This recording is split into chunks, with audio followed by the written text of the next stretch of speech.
Hello students, welcome to the answer writing program. Today we will be discussing 3 questions from GS1 Geography on the topic salient features of the world's physical geography. Let's take an overview of all the 3 questions. The first question is related to the karst landform. The second question is related to the oceanic salinity, and the third question is related to the cloudburst. So let's start one by one. The first question says, what do you understand by karst landform? So this is the first demand about karst landform. The second part is that we have to enumerate the essential conditions for the development of the karst topography. It means we have to write different conditions for the development of the karst topography. So these are 2 demands of the question, and it is a 10-marker question. So in introduction, you can write about the origin, from where this karst landform or the karst word comes from, or you can write the definition of the karst landform. So the origin is related to the karst or karst plateau in erstwhile Yugoslavia region in the Adriatic Sea coast.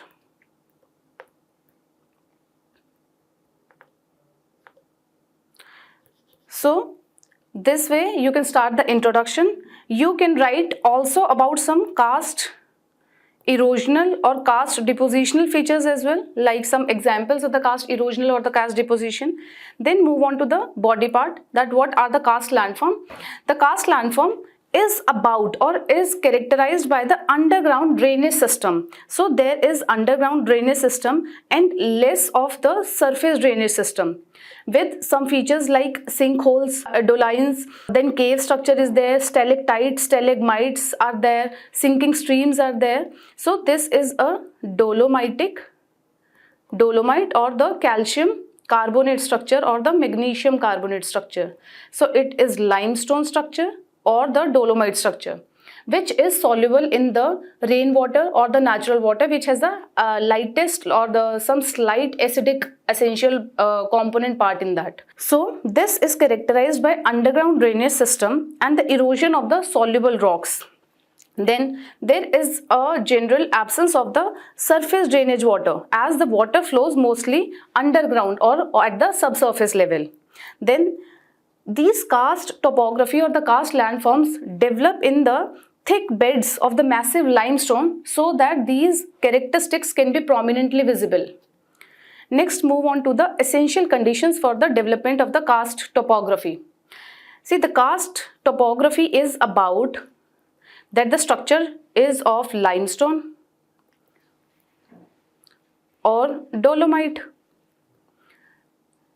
That should be soluble in the water.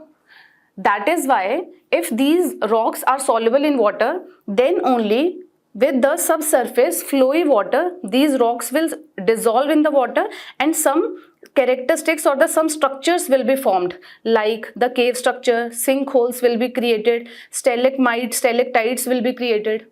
So the presence of the soluble rocks is essential for the development of the karst topography.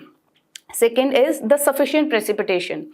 The sufficient precipitation should be there so that this subsurface water should have the some prominent flow, should have the smooth flow, so as to develop these karst landform features. Next is carbon dioxide content. When this precipitation or when this water comes in contact with the carbon dioxide in the atmosphere, so this forms some weak carbonic acid. When this carbonic acid comes in contact with limestone or the dolomite, it increases the dissolution process. So some carbon dioxide content is essential. Next is the presence of the permeable surface, so that water should be infiltrated downwards so as to form the karst landform structures. Then active groundwater circulation is there for the continuous dissolution and the transportation of the soluble material. Then time is the most appropriate factor for that because it takes a long period to develop these landforms. Then absence of the soil cover. If in these thick beds of the limestone or the dolomite, if thick layer of the soil is there, it means the water is absorbed and retained in this topsoil, and water will not be infiltrated or percolated down in the limestone structure. And if the water will not be infiltrated downwards, then how come these landforms can be created? So the top layer shouldn't be very thick or it should be absent for this karst landform to be fully developed. Next is about conclusion. So in conclusion, you can write about the karst landforms or the places where these karst landforms can be visible. The very first, you can write about the central massif region of France, the western slope of Appalachian Mountains in the United States, the Pennines of England, and also you can write some places with respect to India. The first is Kumaon Himalayas in Uttarakhand. The second one is the Khasi Hills in Meghalaya, where these karst landforms are or can be seen. You can also write about some tourism or the recreational beauty associated with the karst landform so that it can be made suitably for the tourism and the recreational activities. Next, see the model answer.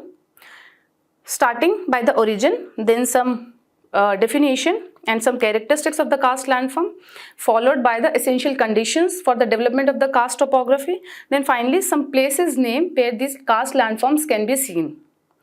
Next, move on to the second question. Account for variations in oceanic salinity and discuss its multidimensional effects.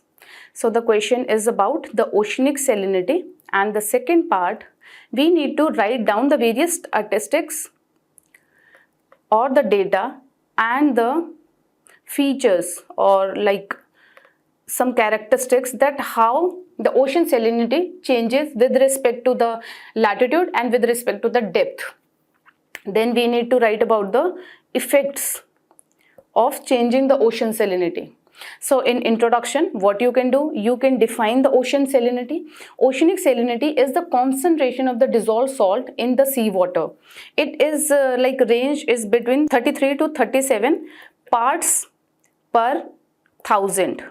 So the Atlantic Ocean is the saltiest of all the oceans, and you can write about like 3.3% to 3.7% is there.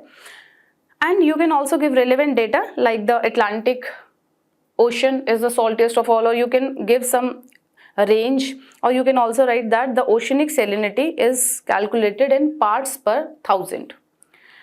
Let's move on to the body part. We need to account for the variation in the oceanic salinity.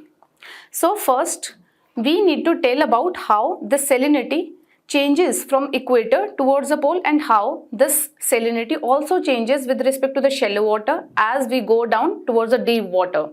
So first, we'll talk about the horizontal pattern or the horizontal variation in the salinity. As we move on from equator towards the poles, the temperature decreases.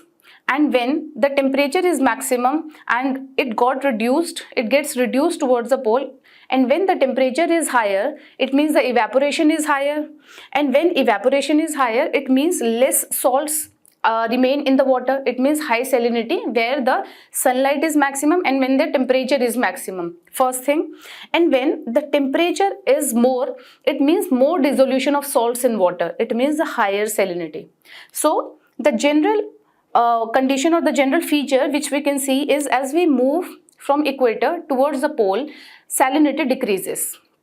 First thing, this should be the general characteristics of the salinity, but there are certain variations in this also, like there are some exceptions or certain variations with respect to this pattern as we have discussed from equator towards pole.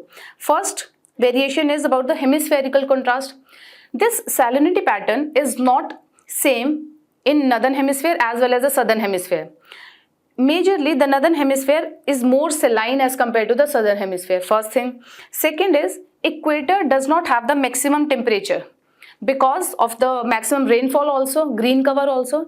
So the subtropical region or the tropical region, these regions have the maximum temperature, so the maximum salinity. So this general pattern which we were discussing, that it decreases continuously from the equator towards the pole, it is not there. At equator, salinity is less as compared to the tropical and the subtropical waters. Then next is semi-enclosed seas. Semi-enclosed seas in the lower latitude, means towards the equator and the tropics, these have more salinity. And a reverse can be seen in the higher latitude. When the enclosed body is there, less salinity is there. We'll see the pattern how. The Mediterranean Sea is more saline as compared to the open Atlantic Ocean.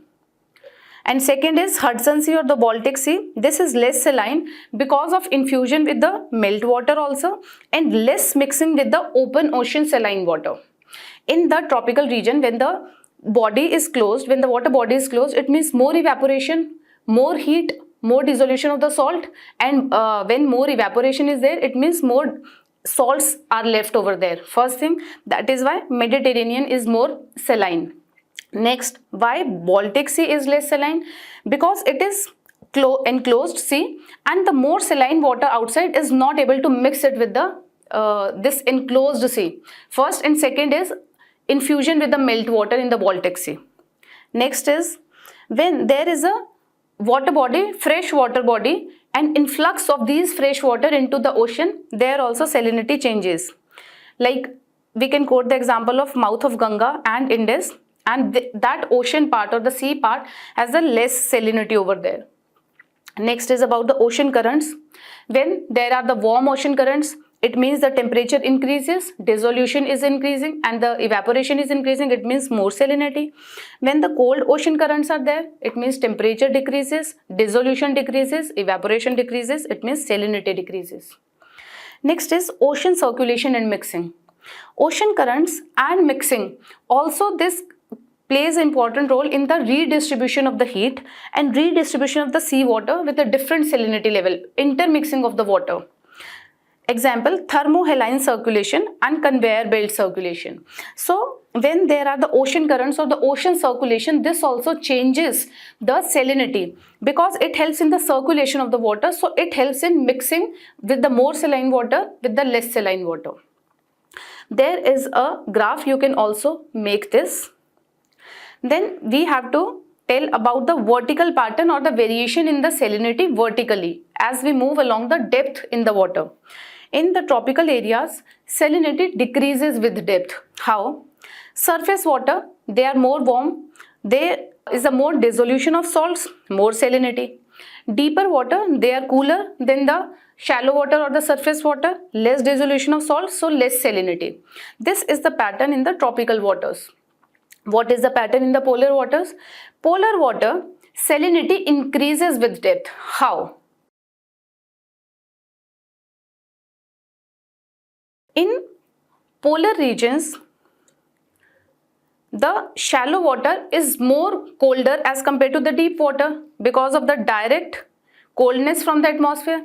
So the water changes to sea ice on the shallow surfaces, and when the sea ice creates or the formation of the sea ice is there, it means the sea ice is formed with the fresh water only. It means the salt is remain in the side waters with the leftover water. First thing, the salt is remaining in the side waters except this ice.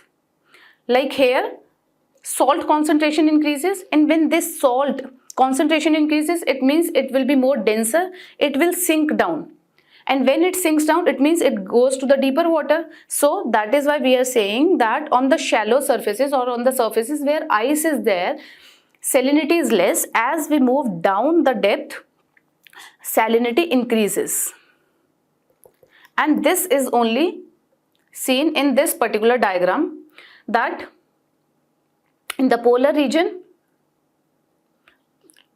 salinity increases with depth. On the surface, salinity is less. Here, salinity is increasing. And on the tropical region, salinity reduces with depth. So this way, you can also make a diagram in this. Then comes the second part, that we have to write about the multidimensional effect of changing in or the variations in the salinity.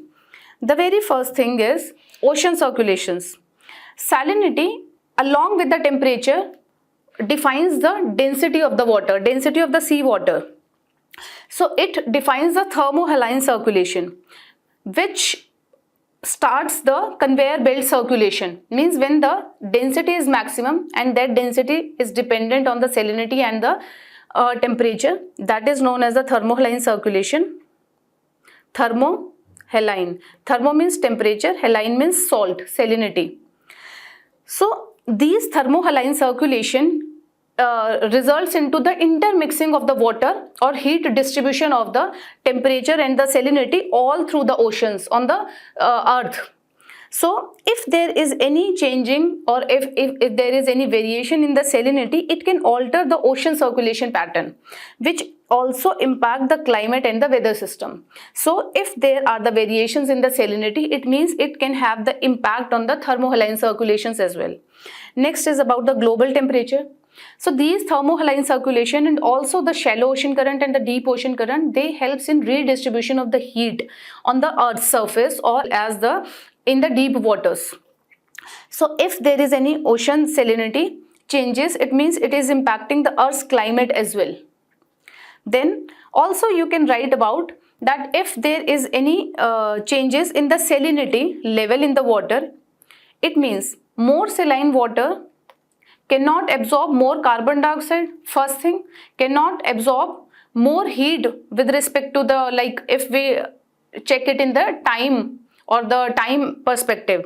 So as we know that the oceans are the natural sequester of the carbon dioxide, and if temperature is increasing and if the salinity of the water is increasing, it is not able to sequester more carbon dioxide from the atmosphere. It means the salinity in the water can have the huge impact on the atmospheric circulations as well and can exacerbate the impact of climate change as well. Next is marine life. There are some floras and the faunas in the water which are tolerant to specific salinity ranges. So if there is any variation in the salinity, it can hamper the existence of the flora and fauna. Then coastal agriculture.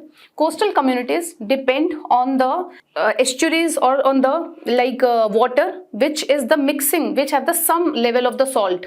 Like in the case of the Kerala, we can see that. But if there is any variation or the huge variation in the salinity, it can directly hamper the communities in the coastal areas.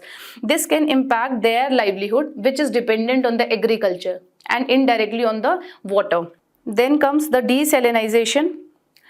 In the regions where the water scarcity is there, desalinization technologies help to convert seawater into fresh water. And if there is any variation in this seawater or the salinity impact in the seawater, it means their desalinization efficiency and the cost can increase. Finally, conclusion. You can write any of these questions which can have the impact of the climate change.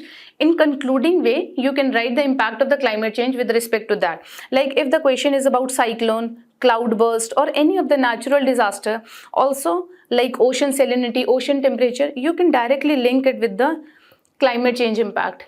Towards a conclusion, you can do this in environment part also and in geography part as well. So what you can do is the impact of the climate change about the human activities and the natural processes in the marine ecosystem and how they are impacting the global environmental conditions. How these climate change, like more and more carbon dioxide in atmosphere, it means more and more carbon dioxide in oceans as well, changing the pH level, going towards a more oceanic acidification, how it is impacting the salinity level as well, and again how it is impacting atmospheric circulation. So you can make some cycle as well. So this way we are concluding our answer. Let's see the model answer, starting with the ocean salinity, the definition, then factors, then multidimensional effect. You can also make the diagram or the graph with respect to that, and also the thermohaline circulations. Then finally concluding with respect to the climate change impact, or also you can write about some latest technologies that can be used for this. Next, move on to the third question. What does the term cloudburst mean and how is it different from the regular rainfall? So the first is about cloudburst. We need to define it and how it is different from the regular rainfall. A regular rainfall versus cloudburst, we have to tell some facts about that. Then we have to describe the devastating impacts of cloudburst on the area of occurrence. It means we have to write about some impacts as well. So why this question is being asked over here? Because the background is about, or the context is that there are the multiple cloudbursts at the multiple places, like in the Himalayan region, in Uttarakhand, in Himalayas, in Himachal, in Sikkim. Recently cloudburst has happened, and overall the Sikkim or the Tista flash floods, there are the multiple other reasons as well, but the frequent cloudbursts are happening in the Himalayan region. So this is why this question is being asked over here. So you can write about the definition of the cloudburst, that according to Indian Meteorological Department, that the cloudburst is defined as unexpected rainfall or the unexpected precipitation in short span of time. Unexpected precipitation means 10 centimeter per hour. So it is about unexpected precipitation in a very short duration, like approximately 30 minutes to 1 hour, over a very short area like 20 to 30 kilometers square.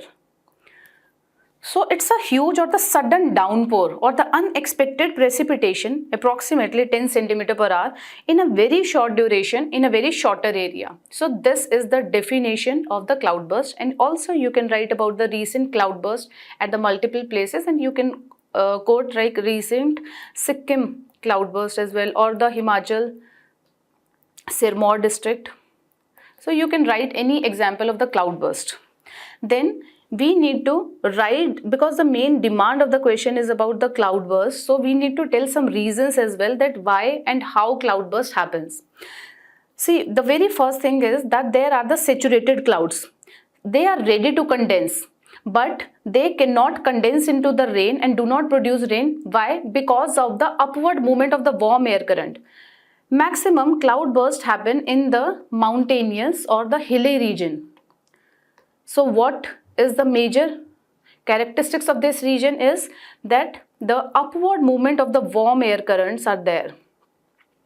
So when the saturated clouds are over there and this warm air current pump this saturated cloud upwards, in this process new droplets are created, new drops are created, and the raindrops which are already there present in the size, they cannot fall, instead they increase in the size during the upward movement of the warm current. So at some time there is a point come when these raindrops become too heavy to hold on and they fall suddenly. So when they fall suddenly, it seems like that some cloud is bursting. This is why this is the name, that cloud burst. So it is about the quick flash in a very short duration and with the very high intensity and with the very huge clouds. So during cloudburst, the relative humidity and the cloud size and the cloud cover is very high, is at maximum, temperature is low, wind speeds are very low, due to which the high amounts of cloud get condensed at a very rapid rate and result into cloudburst.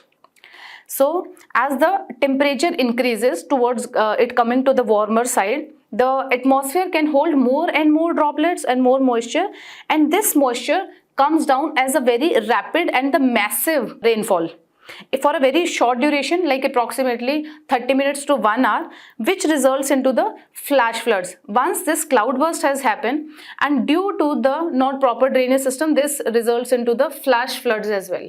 So this way you can write some reasons for the cloudburst. Then comes the difference between the regular rainfall and cloudburst. Regular rainfall is about the condensed water falling from a cloud. It may or may not be severe or intense, but cloudburst is sudden heavy downpour or the sudden heavy rainstorm. Rain over 100 mm or the 10 centimeter per hour is defined as cloudburst. So this cloudburst is also a natural phenomena, but it occurs quite unexpectedly, very abruptly and very intensely and massively. Next comes to the impact of cloudburst. So once the cloudburst has happened, it results into the secondary hazards as well, like the flash floods, like landslides and soil erosion. Once this cloudburst has happened, due to the improper drainage system, or this cloudburst overwhelms the drainage system, which leads to the rapid and massive flooding, which impacts the infrastructure as well, like road, railways, bridges, power outages can be there. So this flash floods will happen. Next is this cloudburst and flash floods results into the landslides as well. And also the flash floods and the cloudburst depletes the top layer of the soil, which results into the soil erosion and which impacts the agricultural activities over there. So in impacts, you can write about the secondary hazards and what impact they create. Then next is infrastructural damage due to the cloudburst. Power outages can be there, electricity fires can be there. Next is ecological impact. This cloudburst and flash flood depletes or abolish some species over there. So it has a huge impact on the existence or the sustenance of the different flora and fauna species. Next is socio-economic consequences. Like first is communities in that area, they have to evacuate immediately due to the flash floods in that region. Then due to the impact on the agriculture, there is a huge impact on the livelihood of those people. Next is also about the health risks due to the waterborne disease, due to flash floods and also improper availability of the drinking water. So this poses the health risk on the communities over there. So these are some impacts of cloudburst. Finally, the conclusion, you can write about the climate change impact on cloudburst, that how due to climate change this frequency and the intensity of the cloudburst is getting increases. And also you can quote some recent prominent example that how these cloudbursts are happening more in the Himalayan region, because the decadal temperature rise in the Himalayan region is more as compared to the global rate of rise in temperature.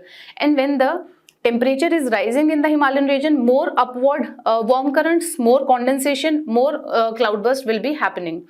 So this is the impact of climate change on cloudburst. Let's see the model answer, starting with the definition, then reason or the process, difference between, and then impact of cloudburst, finally concluding with the impact of climate change.